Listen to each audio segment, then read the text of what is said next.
sure not to forget that. And I'm gonna then also grab, I forgot to change my name, but I'm gonna do this.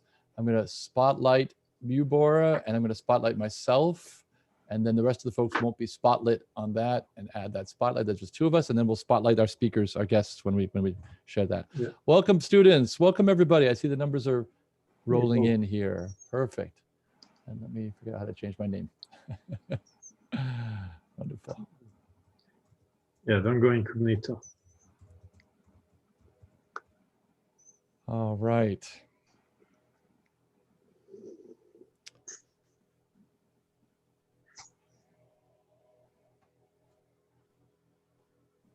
All right, I think we're ready to start.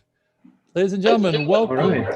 Welcome everybody to, I'm getting a little bit of a, there, okay. Welcome everybody to I think we're week 9, CS61C live lecture. Woo! Good to see everybody. Intro to caches. We're doing caches this week, a very exciting time. Lots of things are happening 61C. We wanna make sure to share that and just jump right in. We don't wanna delay. So let me go to the next slide. Here's the agenda, what we're gonna do. We're past the halfway point. We're downhill from here. So that's just wonderful. It's nice to feel like Thanksgiving is not that many weeks away. Looking forward to that. We're gonna talk about computing in the news. There's some exciting, I'm gonna show a video for that. We have 2 wonderful guests from Intel here.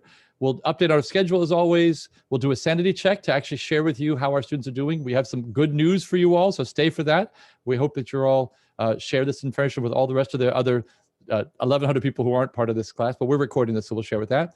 We have a very important relief package that we want to share. We were able to get this through Congress, so we have the official 61C relief package we want to talk about, and make sure you have to stay for that 10-point relief package.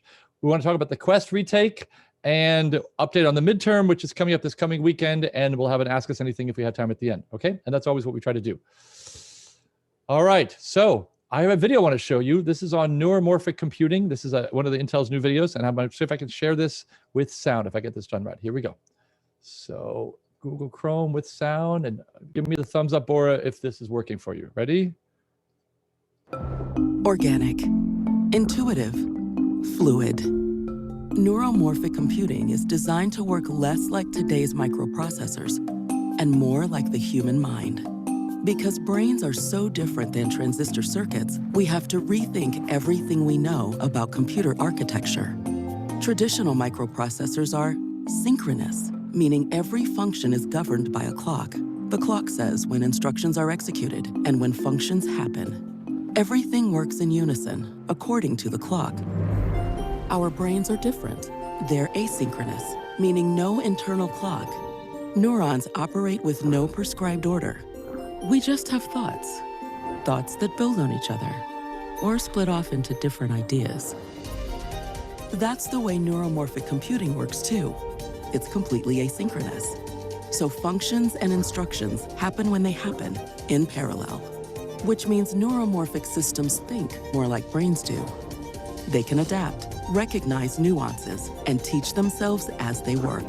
It's an elegant, organic, and beautiful way to think.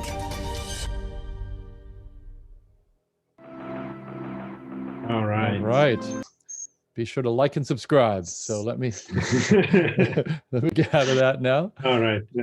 And get back to this, and let you talk about that. Board, take us to some of that work. Yeah. So one thing that we wanted to, what we wanted to talk about today is, in the past few lectures, we have talked about traditional microprocessor that is operating under the principles of a synchronous data system. But there is a lot of stuff that is happening now that is labeled as neuromorphic computing, and that is a little bit different in how we do things.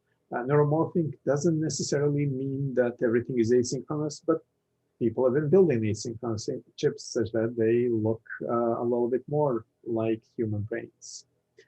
Processor cores that are in these chips are perhaps of the complexity of a 61C project. So, if you jump into this, you might be able to build one of these. So Intel published a couple of years ago this 128 core neuromorphic chip in 14 nanometer CMOS. Each of these cores is not much more complicated than when we look at the logic, not much more complicated than 61C project. I mean, at the first glance, there is a lot of stuff that happens behind it. There's more memory and things like those. But then there's been a lot of stuff now when they're trying to put a neuromorphic computing system out of that. So they have all these systems. The boards have Hawaiian names. So there is Leahy, Ahuku, and Pohoki. Somebody is inspired with Hawaiian names here. But in the end, this is a pretty big machine that Intel is building. So we have a great privilege today to have two guests from Intel. Both of them probably didn't have exactly the most linear paths into their careers, and we do recognize that 2/3 of this class are not necessarily CS majors. Many of you are not even LNS CS majors. Come with all kinds of different backgrounds. So I'm going to ask Farhana, Dr. Farhana Sheikh, and Dr. Naran Srinivasa to introduce themselves, to tell us, how they ended up doing what they do now. Farhana, I don't think is working on Neuromorphic now, but she can tell us how she ended up in Intel research. And then we can chat a little bit about Neuromorphic and other interests. So Farhana, tell us. Okay, so I did my bachelor's in system and computer engineering a long time ago. So this was a kind of a broad program with a small emphasis on circuits, but not too much. It was mostly at the system level and the software level and architecture level. And then I ended up coming to Berkeley for a little bit, did my master's with Edward Lee, and we kind of talked about more on the software side of things, and I worked on Ptolemy, and then I went back to work. I worked in a CAD company, and I worked there for 5 years. I became a senior manager. I was actually managing managers, and then I realized that I wanted to come back to school, so I came back to Berkeley again, and I started off in the CAD field, and then I joined Bora's team, and I took some undergrad classes in circuits, and I also took some CS classes as well in the undergrad, and then I actually changed my field to circuits. So that's how I ended up in circuits, and then I went to Intel. Yeah, one day I may be known as Farhana's former advisor. As my biggest accomplishment. Naran, you also had probably not the most direct path to being an architect of Leahy. You're muted. You're muted.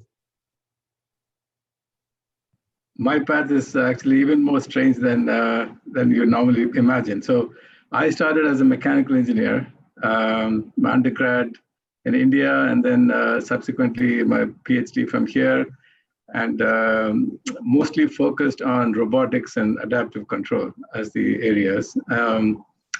But as you know, these areas have emerged tremendously to the point where, of course, at the heart of all this is the computer. And so being a curious person, I've always wanted to learn just more than just the robot and the associated tasks, but what drives them, what is the underlying hardware that is implemented that allows us to actually do what we do. And so I started learning a lot more about it through courses first during my PhD endeavor, and then I actually had some hands-on experience at Urbana-Champaign when I did a postdoctoral fellowship there, working on visual processing and signal processing kind of areas. We used to call it human-computer intelligent interaction those days. There was a big Army-funded research lab there where we started working on some of those problems. And it became apparent that more and more the issues are more challenging from the perspective of energy efficiency. That is, how do you make these hardware sort of do what humans do from the perspective of processing information, that is the efficiency with which they process information. And so that stint in UIUC then led me to Hughes Research Labs, which is in Malibu, California. You may not know about it, but it's a corporate lab funded by Boeing and General Motors as owners, but they do a lot of research for the government. And there was a lot more challenging problems when I went there, because now the government, as you know, is always interested in the leading edge in terms of efficiency, because many of their assets, as they call it, are deployed where the power is a big question. Energy efficiency is a huge problem. And so that led my experience to sort of drift towards designing architectures that would be more efficient. And guess what? I mean, our brains are a great example of trying to sort of understand what's going on there. And so I got interested in that area, and have ever since sort of worked heavily on that. I started, my first opportunity came 2004 when I worked on a DARPA-funded program called Biologically Inspired Cognitive Architectures. So that allowed us to sort of figure out various compute elements that go into an architecture for doing efficient processing. And from then on, had the fortune of working on several other DARPA programs at HRL, including one called Synapse, which is a very famous neuromorphic computing program that was basically the outcome of which was a true NOT chip from IBM. And as part of HRL, we did a small chip that did some learning as well. And then Intel came calling, and they said, well, you know, we liked what you're doing, the HRL chip. Would you come to Intel and help us design the first generation of our Intel neuromorphic hardware? And that was quite exciting for me. And as you can see, my transition from a mechanical engineer to a hardware architect, and sort of looking at the spectrum of problems along the way helped me sort of transition from one to the other. And today I'm more known for my work in the neuromorphic area than any of my past work. So that's how my career shaped up to become more aligned with you know, computer architecture, if you will. Yeah. Thank you. That sounds good. Oh, I have an echo somewhere. Can you tell us a little bit about what is neuromorphic computing? A little, you know, just a little bit more resolution in what I said.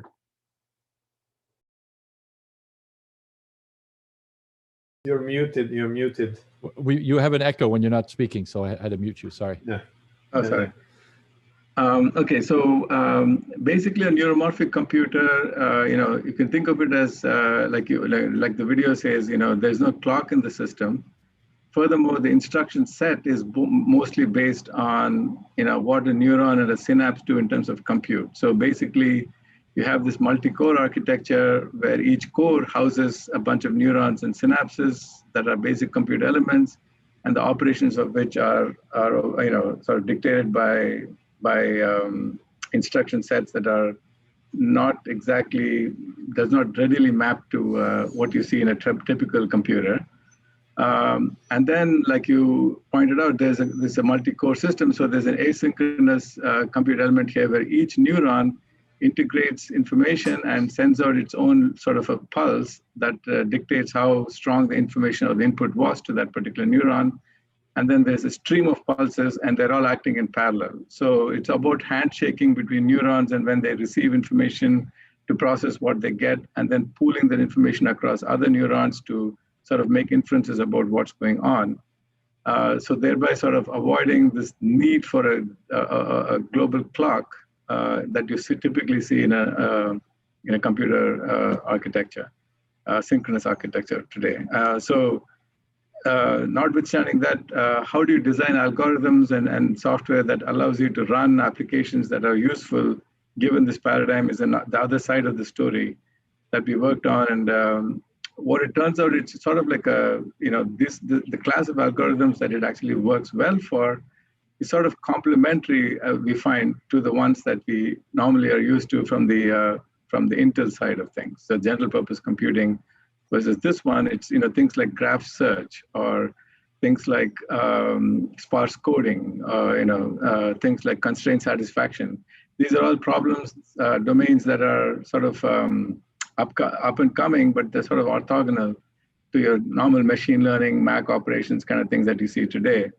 And they complement each other pretty well. And so Intel is very interested in figuring out that space of compute domain that neuromorphic can offer its energy efficiency for, and then see how we can go build chips that people would be interested in using. So that's where things are now. Yeah. Can I ask a just very brief question? Bora, I didn't mean to short circuit. You were doing the interview today, but the students just finished a project called the Game of Life. You know, you have a grid of black and white cells and they live or die. And then you have the next, like it's a very much a heartbeat kind of problem. Is this, and this is, it's an array, and then there's the next day and the next day. How would that kind of a problem be encoded in your system? How do you, I mean, you can't just have them all random because they depend on each other. And it's like, you have to take this day -1 affects day I, you know, and the next affects the day +1. So how do you do that in a asynchronous way? Can you help us with that? Yeah, that's a good question. So, you know, think of it like a Sudoku is one example. A constraint satisfaction problem, Sudoku would be one where you have a state, and then you make a move, and then it transitions, right? So the way our system is architected is you don't really have to do. So each neuron, let's say, it represents one particular node in the Sudoku board, or in a Game of Life thing. And they sort of locally integrate information from everybody else that they communicate with. For example, the 3x3 square in a Sudoku, a neuron would sort of look at the states locally there and pool, and to sort of infer what it needs to do based on the constraints it needs to satisfy. So that can happen sort of asynchronously to another square next to it or the one after that, as long as there is a communication that allows you to do a global constraint at some point, some checks at some point. So you can sort of see a demarcation of asynchrony versus synchrony, even in that problem. You don't have to all compute it with a clock, but you can sort of break it down. And especially if it's more parallel, then you can sort of see a combination of the two in that case. So yeah, I don't know if that answered it or not, but yeah. No, that makes sense. I can almost imagine a Game of Life where you have two different areas, you know, where there's like one's, the alive creatures are different areas, and this, they don't talk to each other. They don't talk to each other, and there's a gap. And so this might actually be going faster and being able to, like, this might be a generation 1,000. This is still in generation 5 because there's more stuff to compute. So it's an asynchronous model. And if they ever were to bleed together, the guys in the middle would say, look, I'm not ready to have my final state until you're both left and right are at the same day. That's right. And if I am day 1,000, I need both guys day 1,000 to compute day 1,000 + 1. And if you're day 100, I'll wait for you to get to day 1,000. And now that you're at the same place, now I can do 1,000 + 1. Exactly. That makes a lot of sense. Really interesting. Boy, that's really, really interesting. Perfect. All right, let's I know what Farhana is doing. I mean, she does a lot of stuff, but can you tell us what you're working on? So others know, what are you working on, Farhana? You need to unmute yourself. Yeah. Sorry. So I'm actually come full circle. So I'm actually working on heterogeneous systems integration. So I was a system engineer a long time ago. And now what I'm doing is I'm actually working from the circuits level, and I'm actually a little bit deeper into the technology side of it and trying to figure out how to advance our technology to support heterogeneous integration. So 3D stacking is really something that I'm looking at right now in my current job. And so I'm trying to stack, RFICs, so wireless chips with digital architectures and digital processors and FPGAs. So that's my current work.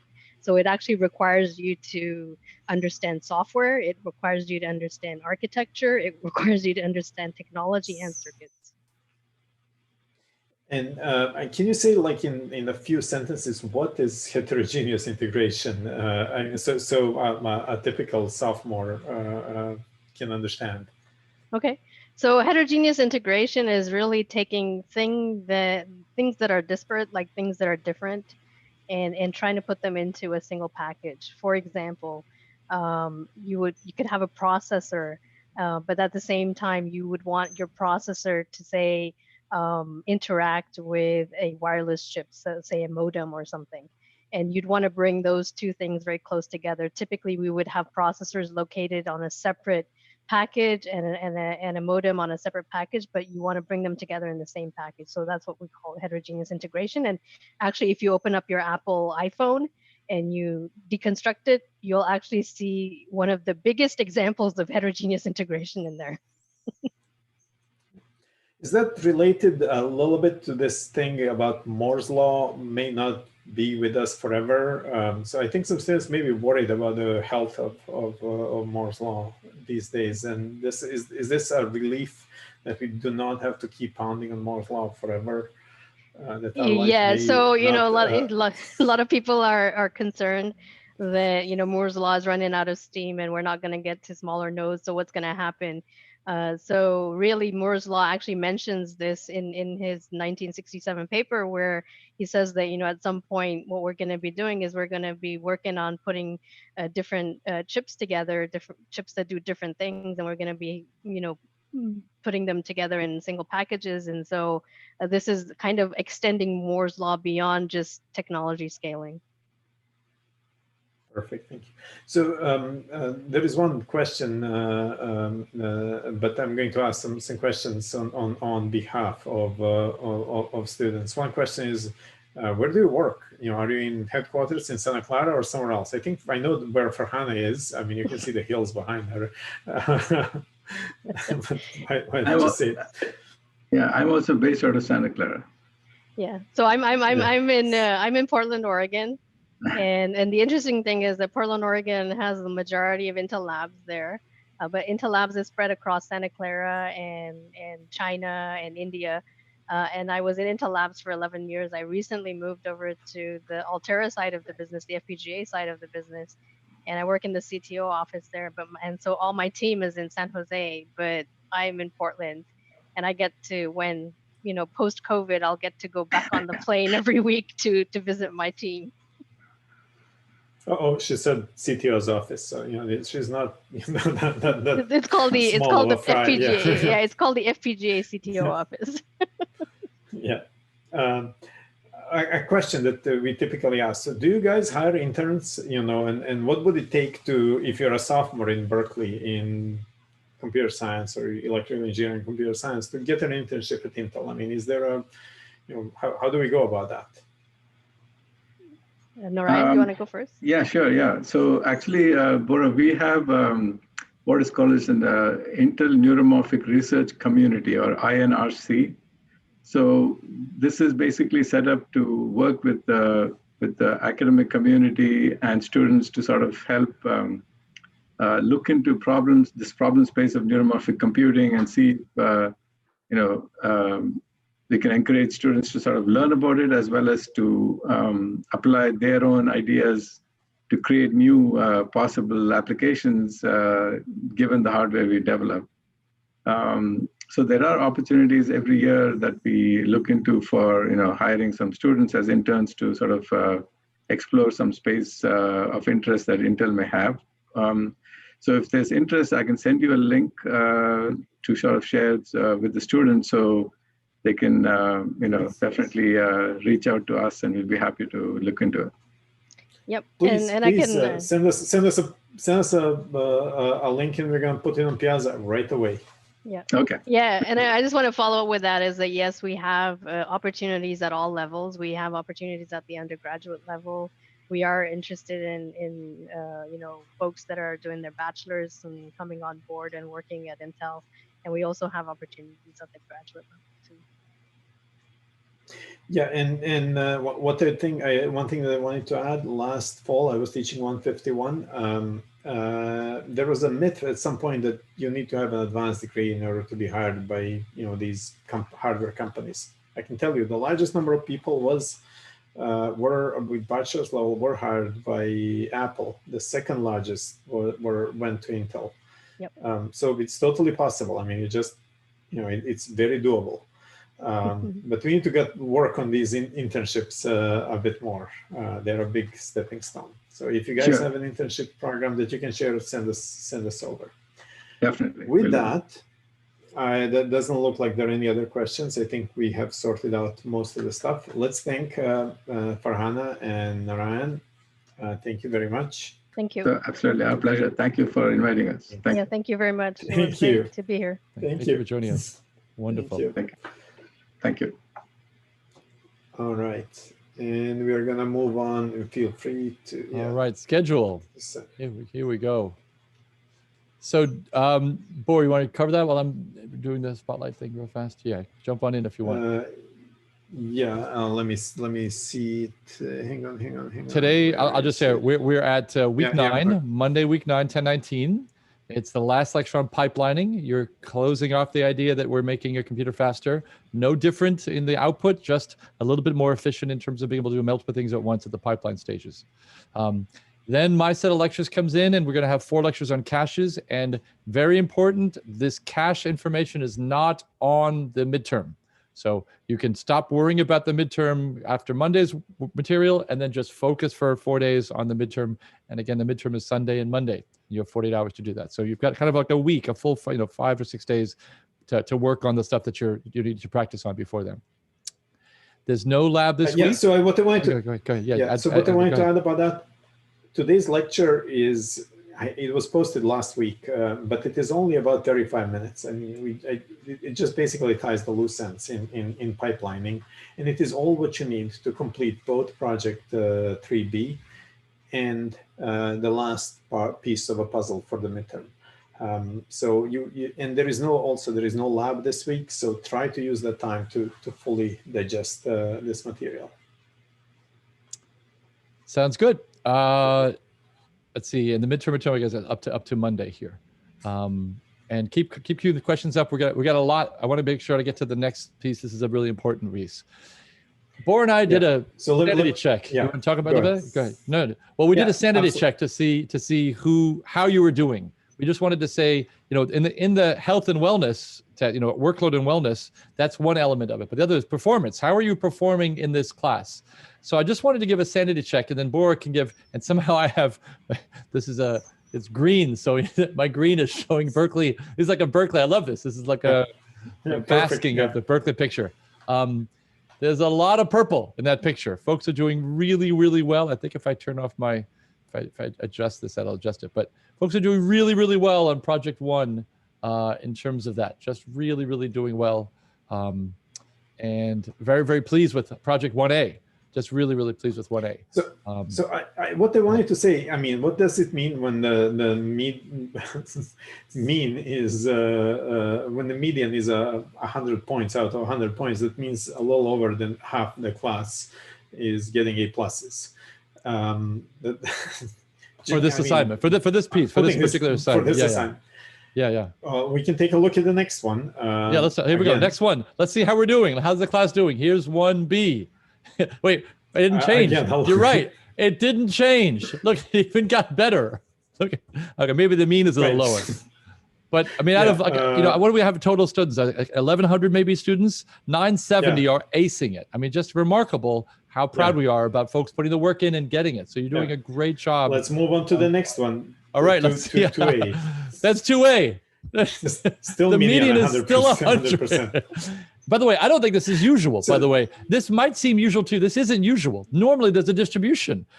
People are just crushing it. I mean, maybe we're adjusting and pulling it back, but people are crushing it this year in a way that I haven't seen before. If I pull up, I'm going to do some deep data to look at like last year and a year before.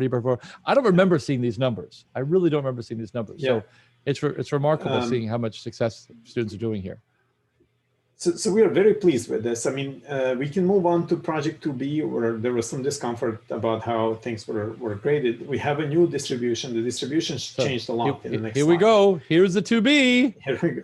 And this changed a lot. This changed a lot after we took a look at the autograder, and Stephen put a lot of effort into thinking about the points. And I think we were initially too harsh. And I thank you for that feedback. I really want to thank folks for the feedback about 2B.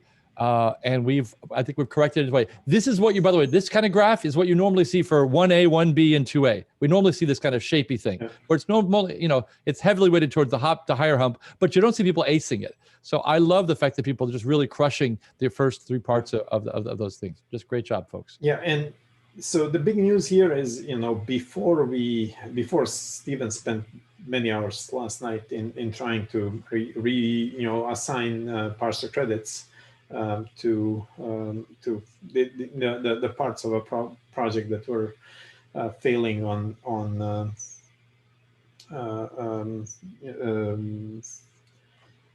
failing the test, failing the hidden compliance. tests. Yeah, hidden tests.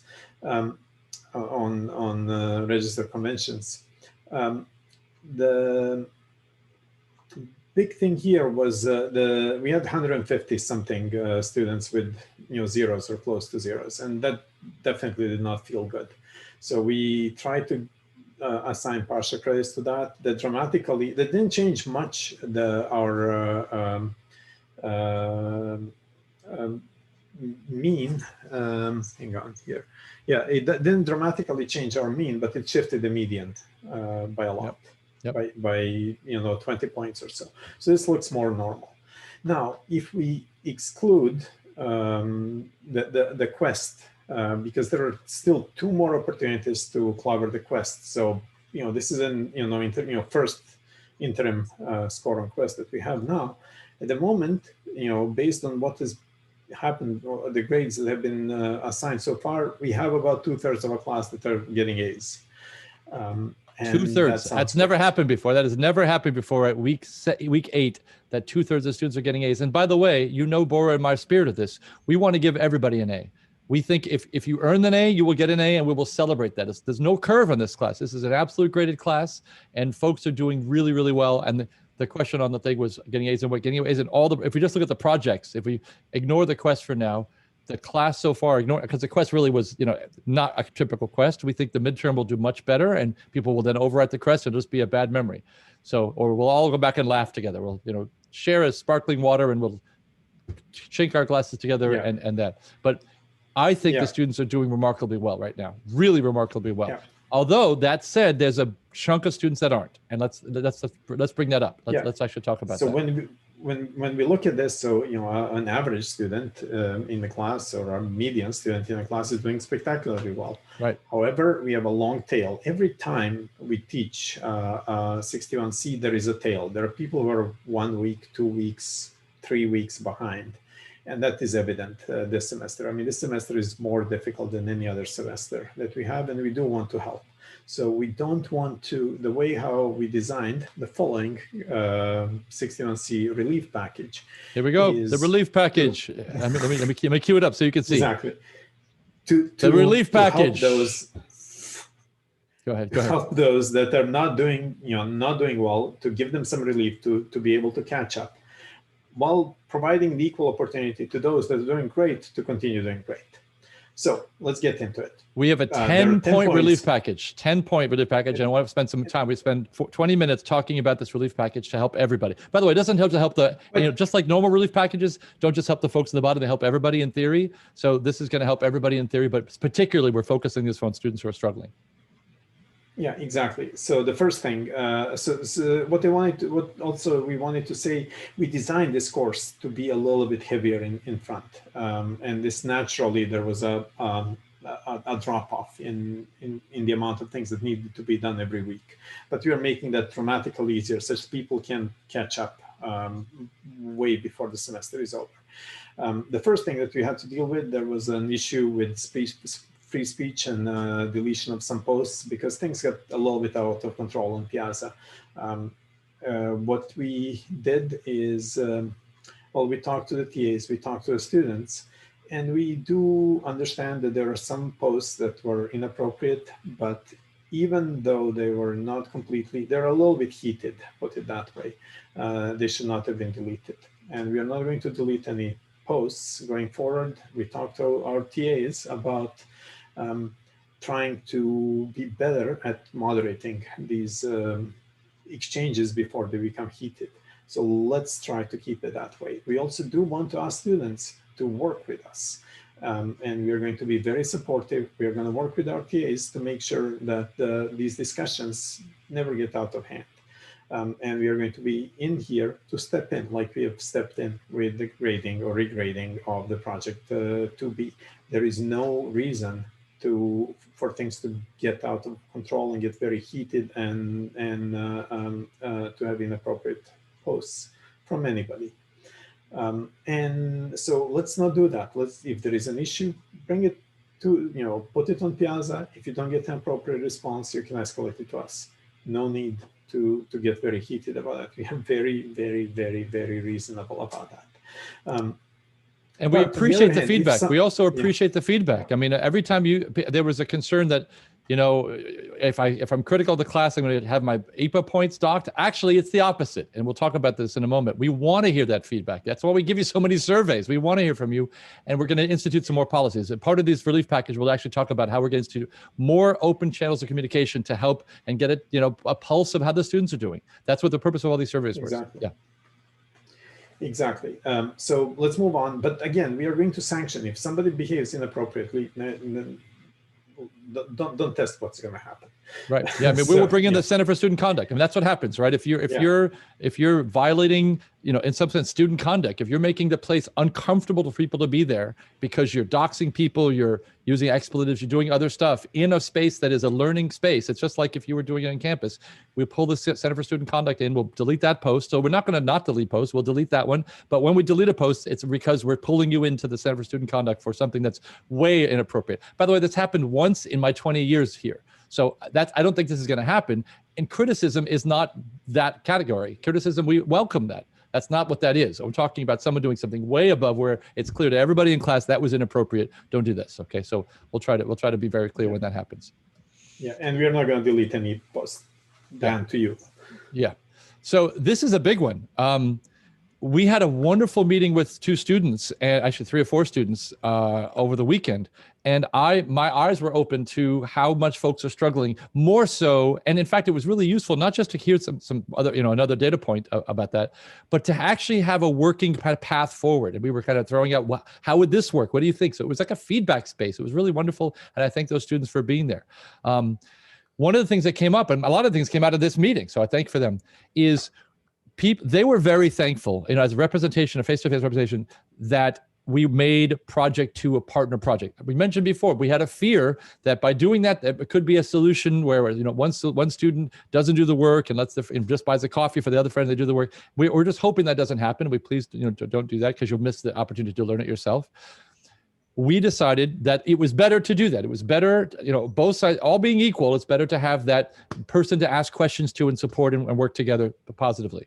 We've decided to take every homework that was never a partner, were never homework partners ever in 61C, as far as I remember, to make every homework going forward a partner, if you want to. We won't force anybody there, but we encourage everyone to have partnerships in your homeworks, to do together, to talk about it. You see the homework is like online, you click, kind of like it's like an edX kind of thing, but it's in grade school. But we encourage you to do it live. Get on a Zoom call, talk your way through it, grab a piece of paper, work on the problems, and learn together. So we want people to learn together, form learning communities. So boom. Number 2 is reduce your workload because you're working together in homeworks. Hopefully that's a big way to help with that. So that's the second one. Over to you, Bora. The next one. Yeah, the next one is homeworks 9 and 11 are now not graded, or actually you get 100% whether you do them or not. That's supposed to free up some time. It is not a huge amount of time, but it frees up a few hours for each one of those. So you can use that time to catch up. If you're caught up, please go ahead and do these homeworks. Next one is in the same spirit. So on 3, the homeworks 9/11 are still out there. So we encourage you all to do them, but if you can't do them, no problem. We'll have, TAs are there to answer any questions about them. But again, you get the free points. We're just giving free points away to support folks with workload. We had a really big conversation about labs, and labs could be, it's a half-hour lab, it's an hour lab, it's a 5-hour lab. That's a really big deal. That's too many hours in that. So we decided, and by the way, the spirit of a lab check-in was it's the single place where every single student has to have a face-to-face, high-touch experience with a staff member in 61C. We spent all our TA budget in that, really.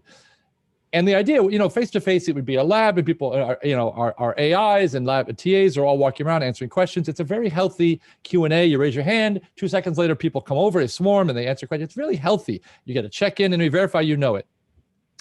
We decided to have these lab check-ins here, and the idea was for every 15 minutes or so, a certain amount of time, maybe 3 or 4 or 5 minutes, is a health check-in, social emotional health. How are you doing? How are you doing with your life? How are you doing with your health? How are you doing with 61C? Are you caught up? Are you confused about this or this? That's like a check-in. And then we start to the technical Q&A of like, well, what happens here? Well, what if you do this? And then what if you, okay, so that's the last part of it. And we were hearing this isn't working. where you're hearing this isn't working all. A, there's no check-in, there's no health check-in, and B, there's almost no time to do that. And students who are acing it and don't need that support, stop using up TA support to prove that the student knows it when they already know it. So we decided that this is really an experiment. I've never done this before. We're trying this. We believe it's more important to do the health check-in than anything. We want to know how you're doing, to have a chance for every student to have a very small meeting, you and your partner, with a TA, with a staff member. So what we're going to do is we're going to change the lab check-ins. You're still going to get, by the way, for the homeworks, we're just going to give you free points. That's how we deal with that one. But for the labs, what we're going to do is just show up.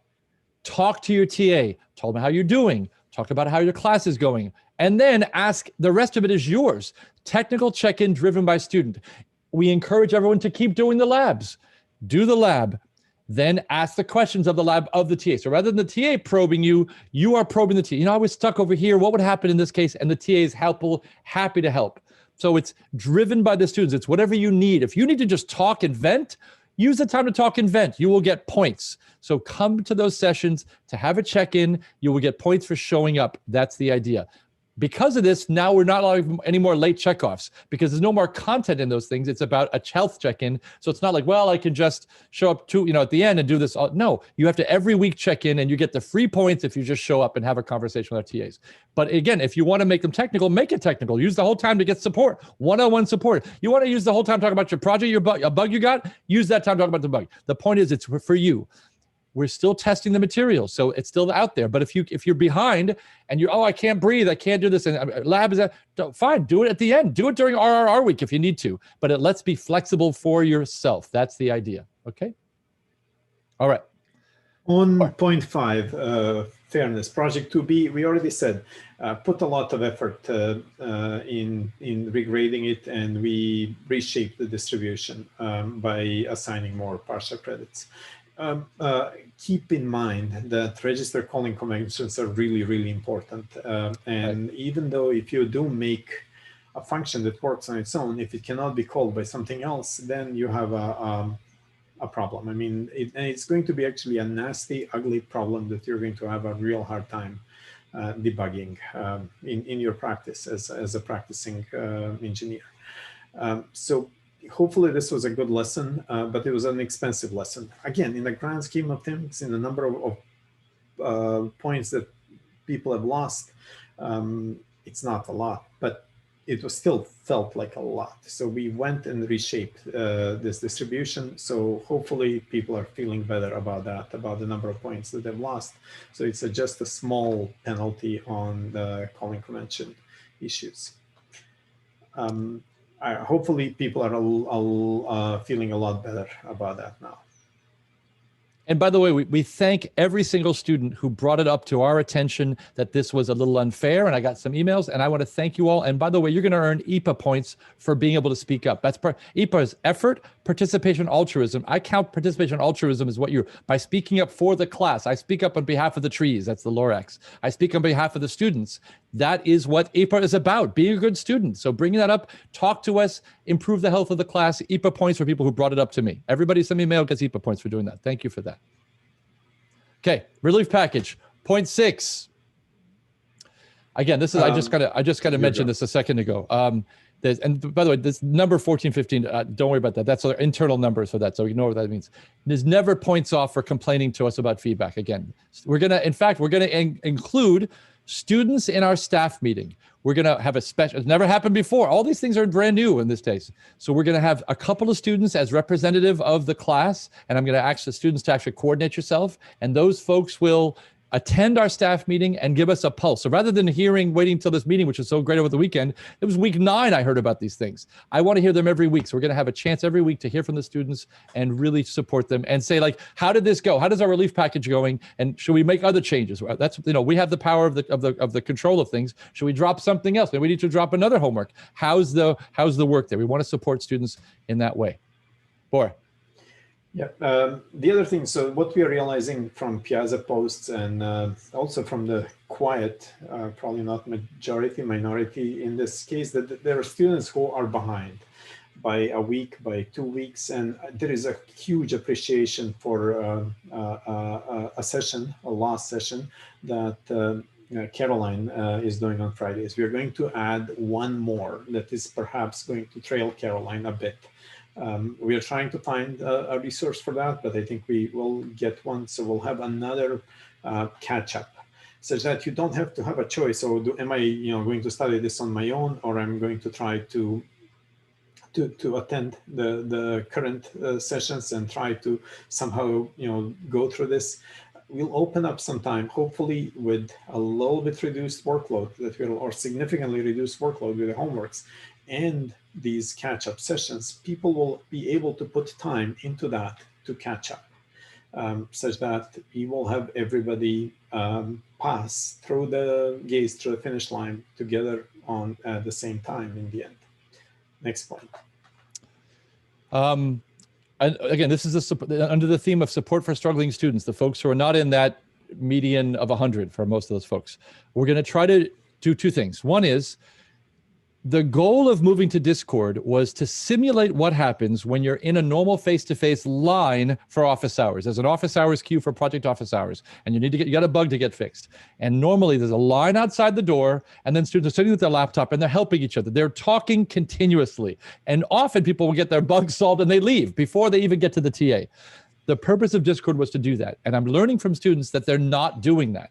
So I don't know how to support that other than to say, that's the place. While you're waiting, don't wait for 6 hours, wait and be talking about things. We love that. Help each other. Don't give the answer away, but help people debug, help people through the process of that. So what we want to do is we want to create some videos. I'm going to ask my people who are most, Discord savvy to create some videos of kind of a best practice of how to use Discord to get those questions answered, how to join, how to do this, and how to while you're waiting, be connecting with other people. In addition, we created a help video for the project, kind of like here's how to think, and we actually talked about it during this live session a couple of weeks ago. So we're going to try to do the same thing where we have help videos to prepare you for project 4, which is a fun project, but it's a big one. So we want to make sure you're ready for that. So help videos will kind of make sure you pay attention to this. That'll be in the help video. Or yeah, the other thing is, this is also related to that. In normal semesters, when we are in person, students have time to develop relationship with their TAs. TAs get to know them. They know where they are, what are their strong points, what are their weak points. But we have a bit lost that this semester. So what we do want everybody to sign up for the same slot with the same TA for the office hours, such that they get to know you. One of the challenges that we see here is that TAs are not exactly getting a handle on knowing exactly who you are. We do want you to develop a relationship with TAs. TAs have a chance to keep their hands on your pulse and know how are you doing. If you're doing well or you're suddenly struggling after a week, they can tell us that, and we can do something. We can intervene. So please do that, and we do want to have that. In there. We want you to be participating with the TAs. Great. And finally, this is the biggest one. I saved it to the last one. This is the biggest one. We talked to Bor about it, and he was on board, so I want to mention this. This is a really big deal. I want to have a safety net for all of you. I want to make sure that none of you feel like it's just, I can't deal with it. It's just not worth it. This course is too much. I'm going to offer right now to say that I will not fail anybody this semester. That's not to say I'll give you all passes. What it says is, you say, well, the course got off the rails at some point for me and I couldn't keep up with it. All you need to do is mark that date for me. I'll have a form that people can fill in, and I will give you an incomplete. I've never offered this before. I offered a CS10 in the spring and it worked. Never offered at this scale to 61C before. What it means is you'll get an incomplete for the grade. If choose this if it's just not going well for you, and you say, Dan, yes, I even did get it to week 15, but really I was really not doing well since week 10. We'll go back and we'll backdate your incomplete to week 10, and your grades after week 10 won't be counted, and you'll be able to redo those again. So it's a chance for you, if you were going to end up in the failing area, first of all, you can always reach out and say, I complete, and I'll say yes to every incomplete request, period. And then everybody who would have normally failed, which is a small percentage, maybe like 5% or something, very small, but I hate it anyway. I'm not going to give them Fs or NPs. I will give them Is. And then you have next semester or the summer, and I'll always extend these incompletes as long as they take, okay? So no fails this semester, only incomplete for those folks who would have failed. And reach out if you need some help. That's out there as a safety net. So don't think it's the end of the world. We're here for you. But do reach out. We have seen people who have been dropping the class, and I said and intervened. Hey, I mean, you don't have to drop it. We can give you incomplete. I mean, you don't have to redo the whole thing. You can you put work in. From this keep the work that you've kept. You don't throw that all away. Exactly. If you drop it, you don't get to keep the work you've done. You get complete. You do. This is a really big deal. I don't know about any other class. Tell me if another CS class is doing this. I'm doing this. I did it in the spring. It worked. I'm doing it again here to support everybody at the bottom. At the bottom level here. I mean, these are extraordinary circumstances, right? I mean, that's Certainly. the justification for the incomplete. It's default this semester. Out of your control, and COVID is out of your control, and this whole situation is out of your control, right? This whole system is out of your control. All right, we got some more things quick. It's at 5 o'clock, but I want to make sure I cover these things. Yeah. 53 people took the quest, a revision of the quest last Sunday. We did not shut down Piazza. There was so much things happening this weekend. We didn't want to shut that down, but we let it happen. People were very, very good. We let every student know you need to ask a private question on Piazza. 100% of you did the right thing. So thank you for all, walking the line and keeping that, because otherwise it's going to be an issue where you're giving the answer away and all of a sudden students are seeing that. So we didn't shut it down. People were very respectful and did this. We will shut Piazza down for the big midterm because that's for everybody, but we didn't want to shut it down for the small group of students. And it was similar to the quest in terms of style. Not everybody had to do all the parts, only the parts that we didn't have a video for you for. So those folks had to do them again. We're going to have to write custom autograders. You saw how long the regrade took. It took 3 weeks for that. Now it's a smaller load because it's mostly the same as those autograders, but we have to write them now. And so that hopefully you'll hear back to us this week about your score. Finally, the big deal. We've got a midterm. The midterm is scheduled. You know about this. This is last week's information. It's this coming Sunday and Monday.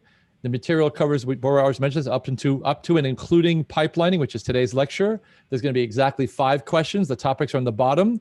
You got a quest redo, which is coding in C. You got a float question, very small, lightweight question there. Risk 5 assembly, which has some coding, so practice that. Data path control and pipeline, and an SDS logic. We will give you tests when appropriate. There's one small part where I can't give the test because really the test is about, can you think about how to test it? But I'll give you a structure for the test around it. So it'll be structure for 2 tests there, ready to go there. Time limit of roughly an hour per question. We're going to share our TA test times. Our TAs are beta testing it now, or they'll be testing, I think this evening they start. And all those beta testing times we're going to share with you. We'll say a TA took this many minutes, and this many minutes, the range. And then we're going to take that time and multiply it by a factor, like 3 or 4. And that's how much time we'll give you. So we'll take the maximum time any TA took to take it, multiply it by a factor, and that's what you should take. Okay, you should expect to take at least 2 hours, but I would say 2 to 3 is the safe space in terms of reserving yourself. But leave yourself more of that because, if it's an hour per question, that's at least maximum 5. But we're not going to say it's 48 hours, but we're going to say we think we can get everybody done at like a multiplying factor of about 4 times the longest TA time ever. So that's what we're going to do. We didn't do that at the bequest. We're going to do that here to give you enough time, but also constrain it so it's not a 48-hour. You're staying up the whole time. Okay. Lots of questions in Q&A. I'm going to stay until those all get answered. So let's hear. Yeah, I did some how to review Quest. So they're asking for Quest. When can we, now since the retake is done, right? When can we put?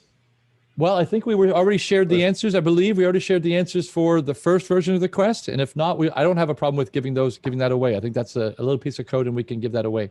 So we'll do that if that hasn't done already. So I'll tell you, I answered live. There's an interesting question that has come up in our conversation, which we have. It's not part of our 10-point relief package, which is, could you use your slip days to resubmit project 2B? Make the fix. Our hidden tests are still hidden. So what if you could use a slip day to actually fix your code and then resubmit for an updated grade? I'm actually okay with that. I want to check in with Bor. I didn't get a chance to talk about this, but it happened while we were giving live. We'll just discuss it. We might have good news for you next week if we decide that that's okay. So we'll think about it, but that would be amazing to be able to play with that. I love it. So I'll argue in your support for that, but other people may say, well, it's not fair, blah, blah, blah. So let's hear all perspectives before we let you do that one. Okay. Will the check-in policy be effective for Lab 6 if we were planning to get checked off late? I think the check-in policy is now. If you have content, if you're ready to be checked off, go ask those technical questions. I don't see why we couldn't start that as soon as we can, to be honest. I think meaning you can get full points. Oh, for last week's lab. Yeah. No, you should finish last week's lab. It starts from now forward. To everybody. Yeah, starting making it forward. So checking off late. You still got to check off late, but just use the time during your session to check off last week's one. It's the fairness. Before we're done. That's it's the fair. Fairness thing. Yeah. Exactly. Can we check in for more than one day a week? And when do revamp check-ins start? Revamp check-ins start next. They can start this week. We don't have a lab this week. Yeah. Can you do it more than once a week? I mean, we have to look to see if more, if you wanted to have 2 hours with our TAs, if we have the time for it. I don't know. I think we have to continue to make sure that every TA can cover every student. So I'm not sure I'm going to guarantee that, but I think it should lighten the load in terms of meaning. Some people may be using their check-in to get their question answered for their project. And all of a sudden now project office hours are lighter and normal office hours are lighter. So I think we're going to lighten the load when people are making use of these check-ins to just give more face-to-face time with your TAs that isn't about the lab. You say, I learned the lab during RR week. We encourage you to learn it because sometimes the projects need it, but I'll learn that particular lab that isn't on a project later. I'm going to use the time now when I really need it. That's fine. I think that'd be great. And that might lighten the load on other times. So I would say right now, no, one check-in a week for you, but come to there's a ton of office hours all throughout the week. Hit those and do that one if you can. There's, let's see. 2B score was not supposed to decrease. That's a question about this. 2B was not supposed to decrease after these changes. That was actually one of the things we talked about, but it may have. It could happen. I mean, in some corner cases, it could have happened. Please let us know. We'll give you the higher of 2. Yeah, I think that's right. I think you get the higher of the 2 options. So there we go. There's the max of either the old one or the new one. We can easily do that in software. So let's do that one. I think that's fair. Yeah. I believe, I don't know. APA points are just a small fraction. They're not a big deal, but a lot of people are asking about APA. I don't know if you comment anonymously whether at the end of the year we download the Piazza participation and we use that to inform, not to completely override, but to inform our APA. And I don't know if when you comment anonymously, whether it gives you credit for that. It's hard to test. You have to test it with a blank Piazza and make an anonymous comment and see if you get a note for it. I know Bo and I can see who wrote the comment, so the staff can see. I don't know if the software sees. I can ask that question. I'll try to look into that. I'll just say that. I don't know the answer to that one. I would like it. I would like to be able to be anonymous so you don't get ire from your neighbors, but you should be able to get a credit, I would say, for at least participating in that way. Go ahead. You want to grab one? We are at 5 or 6. So I know. Yeah. Okay, I'll do easy ones. Midterm is open notes, just like the quest. The midterm is almost identical. Midterm, yes, on Prairie Learn. Yes, almost identical there. That's easy. Logistics. Would the quest coding contain number representation questions? The answer is everything up till now. So the answer is everything's live. Who knows what's going to be on it? But yes, it would potentially contain number representation questions. Know that stuff too. Important. How should we reach out? Private Piazza, that's the best. Private Piazza is one way, but the second way I think is good. Yeah, for me, email is not the best way because I have too many. But I would say reaching out, the best way to do this is, from at least my point of view, talk to the student group that's going to be the representative students group talking to us once a week. And that'll be a chance for you to join that group or at least get your voices shared. We just want to have a small group of students talking to us, representing the students. So talk to your representative who comes to meet with us once a week. So we'll try to organize that and coordinate that. And I'll make with the student who volunteered to kind of maybe be part of that. So that's a great way to do that. Boy, a lot of questions. Yeah. Labs are, there is an autograder that is going to, there is still a lab autograder but it just gives you 100%. So that's. Well, I mean, at the end of the day, the points in the grade file will be 100 if you show up, but the autograder might give you feedback. So play with the autograders if there are lab autograders to learn whether you got it right or wrong. You got to know whether you got it wrong or not. But at the end of the day, if you showed up live, you get the points on the grade book. Can I use a C reference guide in the midterm for syntax purpose? Yes, download any reference guide you have in advance. You just can't search for it live. You can't say, oh, the problem asks you for make this kind of shapy thing a snaky thing. You can't say Google snaky thing. You can't do that. But if you download anything in advance, you can have it. So a great idea, get any C guide you need to do that. As well as have your book. It's open book everything. You just can't search anything live, so you don't do that. That's perfect. How crowded are professors' office hours? That's easy. Bora, how crowded are your office hours? They were not in the past. I had about 10 people on Friday, but I did my office hour instead of for 1 hour. I spent 2.5 hours on Friday, and I intend to run a 2-hour office hour again on Friday. My office hours, I have 2 of them. I have a one-on-one for particular special problems for students who need to talk about maybe a 47C thing. But I have my general office hours are mostly what I do normally in the face-to-face year, which is I go over midterm questions and I try to help people with exams. So much more, but I also, we talk about anything that's coming up, but I mostly go over content in mind. So I'm happy to have both. The first one, the content is, I don't know what we had. The people who've been in the group, about 10, and so I welcome people to come to my office hours. This same time on Wednesday is my content office hours, and one-on-one, you can make a one-on-one appointment if you have something special. But again, many one-on-ones can come through that representative thing. Ryota asked a very good questions. Go ahead, Dwar, please. Yeah, we have two types of office hours. If you have something that is bothering you, come to the individual and there is no one else. You just come and talk to us for 10 minutes. If there is nobody in the queue with me, and typically after 5:20, 5:25, there is nobody, somebody shows up at, 4:20. Usually there is a few people who are queued up with immediate issues. I clear that by 4:25, and then somebody shows up at 4:50. So you can grab that time. Again, if I advertise that, it's going to get crowded. So those are my Wednesdays ones. Then the Friday ones are content ones, and I go over the issues or whatever the issues are, and just come and ask questions. Last time we went for 2.5 hours until we were done with the questions. I can't guarantee that I can do every Friday 2.5 office hour, 12.5 hour office hours, but I'll try.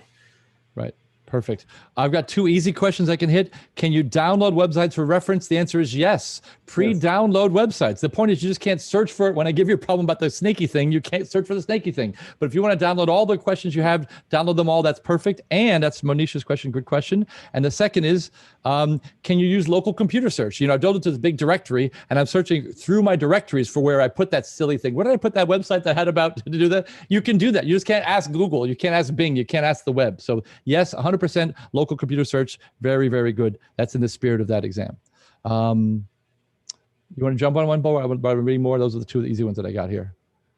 Discussion. Do I sign up to be the representative? I think we're gonna ask somebody to be a representative. Yeah, we might be to a Piazza page, or who wants to be, and then we'll have a couple folks. And then here's the point: you'll coordinate. That representatives will then coordinate a student meeting, and they'll check in. What do we want to share with this? And then those representatives will come to our meeting. We want to just have a couple people who are really on point with a bulleted set of things. But we want to have that conversation outside there. So we'll try to let it be self-organizing. Ryota, you want to organize it? Organize it yourself, and then get the group folks together, and then you and the person who I met with earlier will then be representing. So we'll figure out who those representatives are. You guys can choose among yourself who wants to be the representative to come to talk to us. Okay, love that. Thank you for organizing that or thinking about that. We'll set up a Piazza thread for that. Good stuff.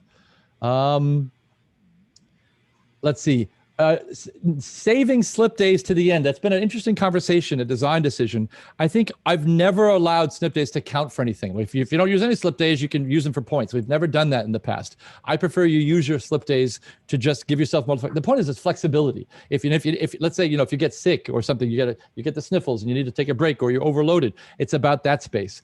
And here's the problem. The reason I don't like people saving them at the end is if you get sick, I want you to use them. I don't want them to become currency to become free points later, because then when you do get sick, you'll just bury through it. I don't want that. I want you to be taking your breath, rest, drinking, fluids and rest, and take the break when you need it. So I actually prefer them to be worth nothing at the end. So that's my policy in the past, and I want to stay with that, which means you can still use them up for their last project. That's fine. So save them for the last project. If you use them for the last project, you won't use them at all. But I don't like the idea of saving them up for something else, because I want you to be using them if you need them. So I think the answer is I'm not going to let you use slip days for points. It's an interesting idea. It looks like there is no class.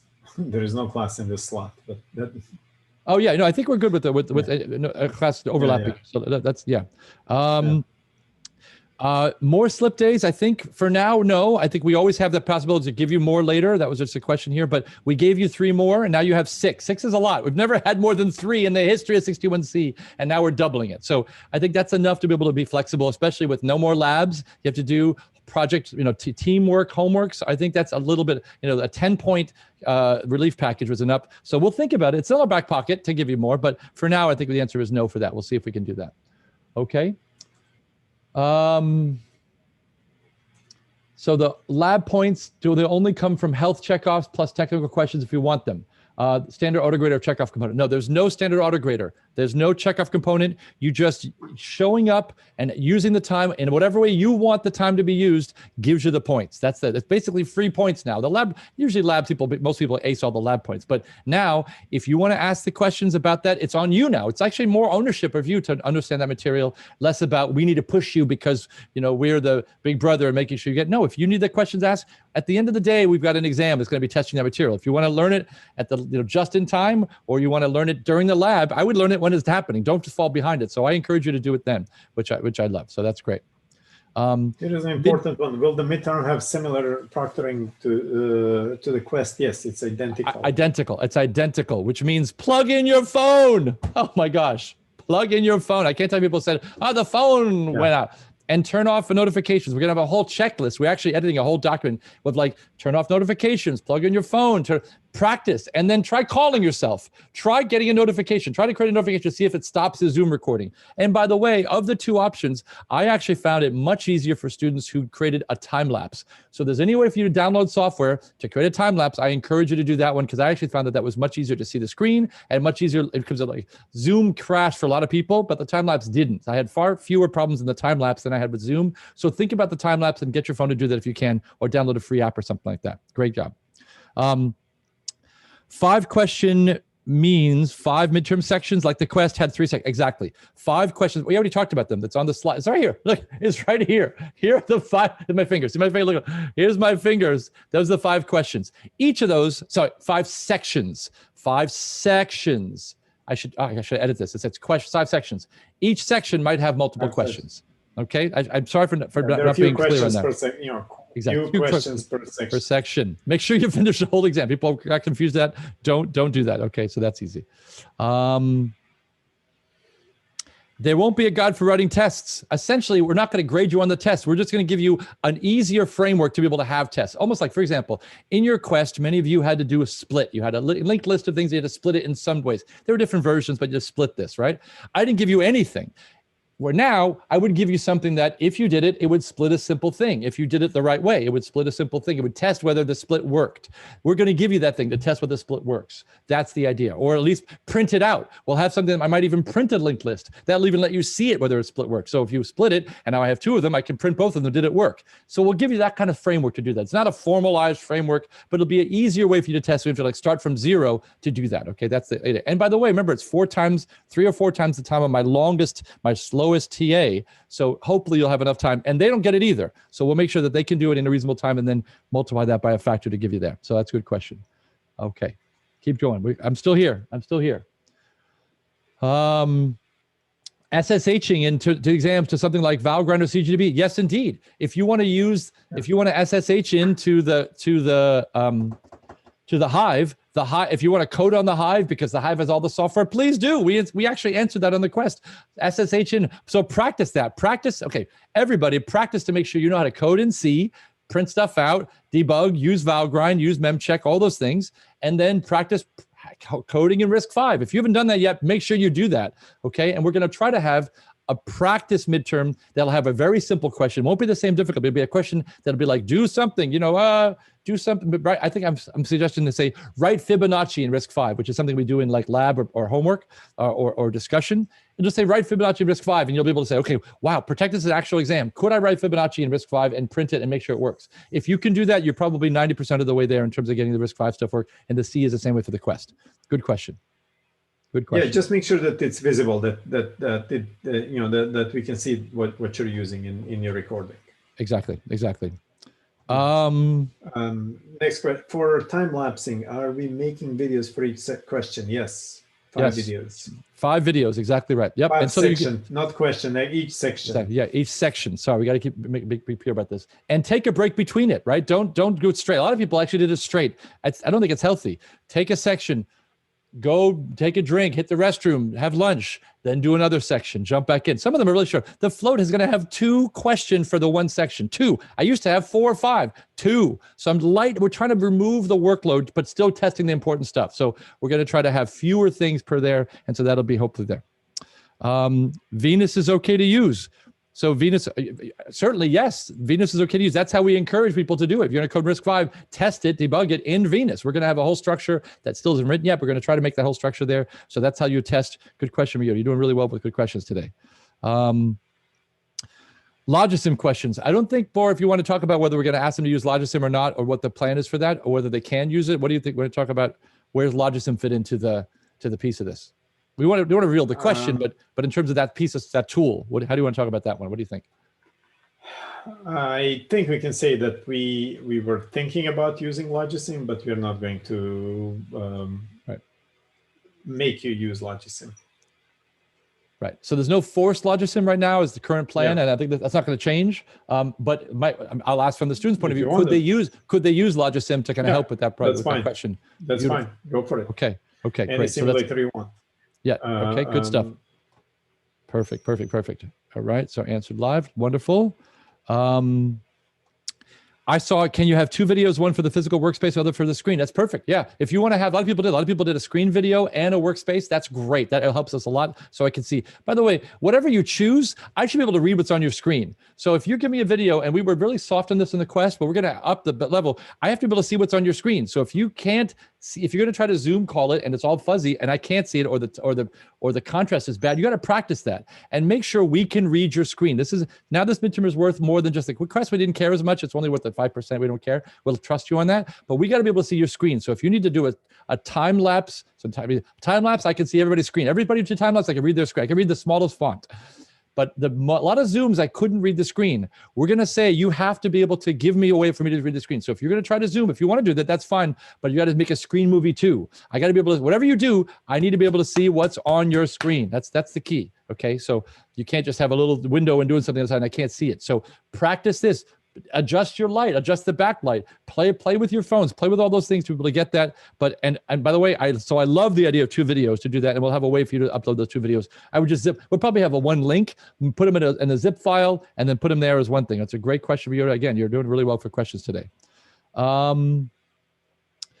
Let's see. You don't need to submit labs to the autograder. Correct. The labs, you could submit to the autograder to get feedback for yourself, but you don't have to. That's the idea. You will get full credit for that lab for showing up and talking to our TA, and that can be all a technical conversation or a health check-in, but you don't need to submit things in the future for all labs to autograder. The autograder is there to help you, but not going to be something we'll grade, okay? The grades at the end of the day for the lab is not going to be part of the autograder. You can mess them all up and never get them right. You'll still get credit for your lab, okay? It's more about checking in. But use the autograder. It is yes, definitely use it. Definitely use it. That's great feedback. Great feedback. Yeah, love that. Love that.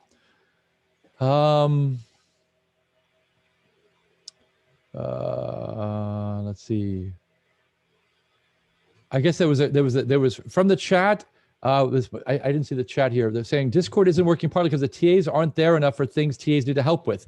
I mean, the whole point of Discord is we have our TAs to help with questions. When you finally get to the TA, ask whatever question you want to have of a TA. But while you're waiting, use Discord effectively to ask all the questions that are there. If you take the sum of knowledge of how to do stuff, like how to set up a repo or do these things with the students, it way exceeds what TAs know. So students can help each other in ways that can scale with students. TAs are limited resource and they're overworked this semester, I'll be very honest. So there might be a long line, but help each other in Discord. We're going to make a video as the best practice. We'll make a video of the worst practice and the best practice. Worst practice is you're putting yourself in the queue and just sit quietly upset for 6 hours. That's the worst practice. Best practice, I'm in Discord. Hey folks, anybody else working on something? And you're chatting and you're talking, and the team might pull somebody off and have a one-on-one thing and come back, but you're chatting and you're talking and you're having a conversation. So try to make Discord as productive as possible and as simulated of the face-to-face talking to each other in the hallway as we can. That's the whole idea, and that hopefully that video will help in terms of doing that. But thank you for that.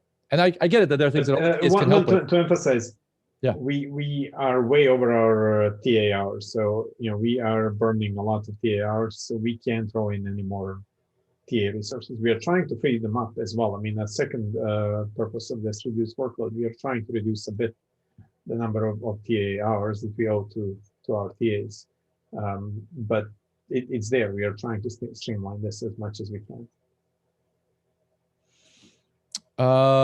Let's see. Can I send you a time-lapse workspace and a regular Zoom video? All those things. If you want to send multiple things, that's great. At the very least, the bottom line is I got to be able to see your screen and see your desktop. So it's not just, well, here's the screen only. No, I need to see what your hands are doing. So it's, if you do a time-lapse from the side, I can almost universally see screen and desktop and hands and phone and all those things. So do what you need to do. And if it means you need to submit multiple videos, that's, as I kind of answered before, please do that. But it's not required if I can get to see everything there. So that's the key. So choose, the more the better, to be honest. The more the better is what really we say there. I'm not sure I understand this one. Can we use the 15 minutes like a pseudo 15-minute mandatory office hour for us? Ask questions about project work, especially 15 minutes per student is definitely a huge investment. An office hour queue has been long. I think it would be huge to use this like office hour to lower the strain on the office hour TAs. Yeah, you can use those 15 minutes, whatever you like. Any way you want to. Yeah.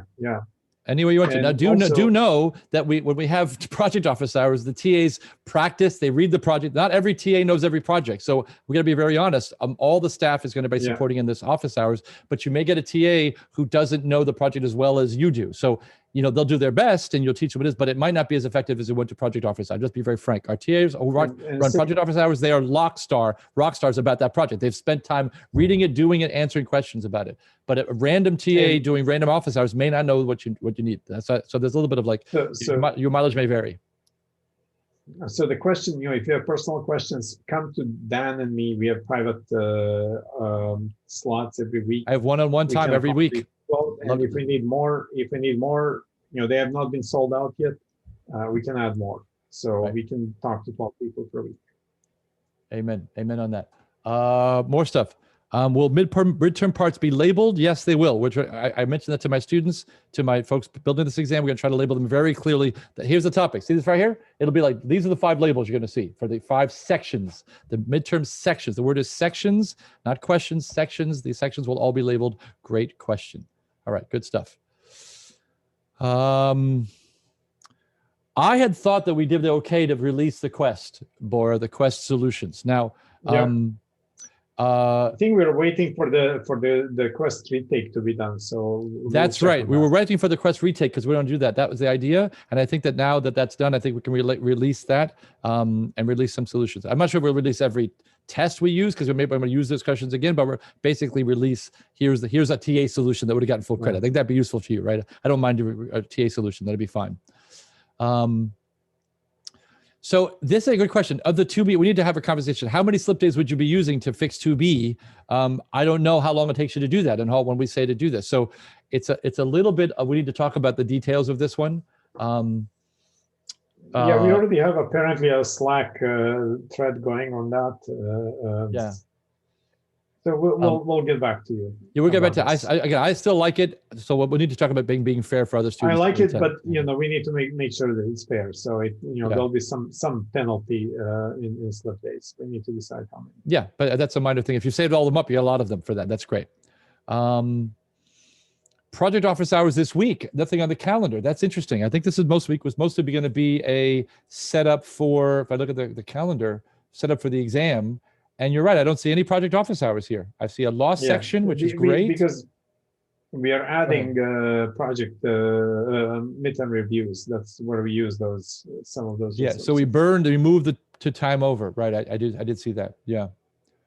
I'm gonna say I don't know if we can maybe ask our TAs, but if we end up not adding anymore, I would say go to all the office hours you have to try to get support in the project space for that. That's a little bit harder for that, but I appreciate it. It doesn't answer all your questions, but I do that. And if you use all your slip days because you were not feeling well, then you have no slip days. And so that's whenever you have no slip days, you can't do the slip, which means you cannot slip on a project to add more time for that. And you can't slip on doing the redo of 2B. So that's space of that. So we have added, just for reference, if you were sick and I have a doctor's note, send it to us. That gets you. we can give you extras. If you're actually formally sick, that like I went to the hospital, I was here to thing and I was out, then like we can actually do that. And Bora, I don't know if you want how to manage that via form or via email to you. I certainly don't want any more email. Yeah, we did it via form. We did it via form. We do it via form. So let's do the form for that. I don't want to, I can't do it as it is.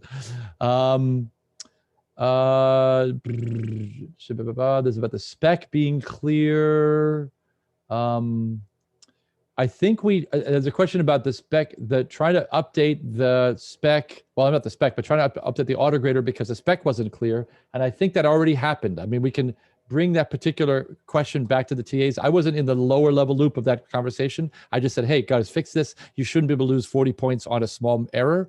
And so I think that already happened, but let's make sure, I'm just copy and paste this into my channel just to make sure that this one is resolved because I don't have the answer for that one right easy here. Okay, I'll say a student asked. So you want to cross the first one off, Bora? And I will try to get back to you on that last one next week. We're here to answer these questions. We'll try to be here again next week. I actually don't mind staying and answering all the questions that are there. It's like our face-to-face time with everybody. This is great. For those who decided to come to the section, which we thank you, the folks, 100 people came. So we'll answer that live. Yeah, I think that's the same kind of thing. If you either go to test, if we fail one of the tests in a group, do all the test group taken off? I don't think that's true. I think the way that it's supposed to work is that used to be like that, but we have changed that. So Stephen managed to break this up. Perfect. And thanks to Stephen for the hard work to do that. It was a little bit rough of a cut, but it seems to be working. Yeah, perfect. All right, folks, thank you so much for showing up. 5:30, we're 30 minutes over. We're here for you, okay? Hopefully that relief package helps a lot. We'll see you guys next week. Thank you, folks. All right. In the course. Thanks, folks. Okay, bye.